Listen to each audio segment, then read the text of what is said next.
friends, இன்னைக்கு நம்ம என்ன பார்க்க போறோம்னா ரோஸ் செடிக்கு உரல்லாம் போட்டு வச்சிருப்போம். ஆனாலும் மொட்டு வராது, துளிர் விடாது, பூக்கள் அதிகமா பூக்காது.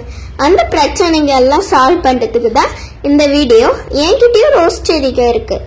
ஃபர்ஸ்ட் நம்ம பூண்டோட தோல் ஆனா பூண்டோட தோல், வெங்காயத்தோட தோல்.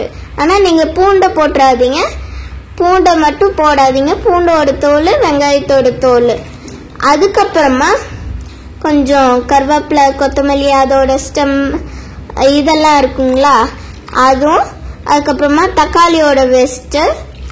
இந்த மாதிரி எல்லா வேஸ்ட்டையும் கலந்தீங்கன்னா இந்த மாதிரி ஒரு இது ரெடி ஆகும்.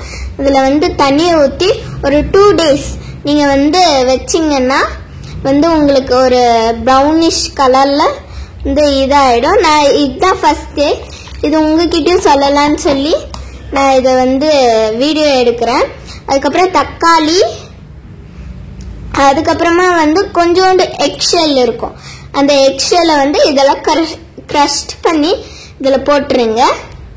ஓகே ஃப்ரெண்ட்ஸ், அடுத்த வீடியோவில் உங்களுக்கு இந்த வாட்டரை எப்படி பிளான்ட்ஸ்க்கு சர்வ் பண்ணுறது, ஊற்றுறதுன்னு சொல்கிறேன். பாய். நம்ம சேனல் பிடிச்சிருந்தா சப்ஸ்கிரைப் பண்ணிக்கோங்க, லைக் பண்ணிக்கோங்க. பாய்.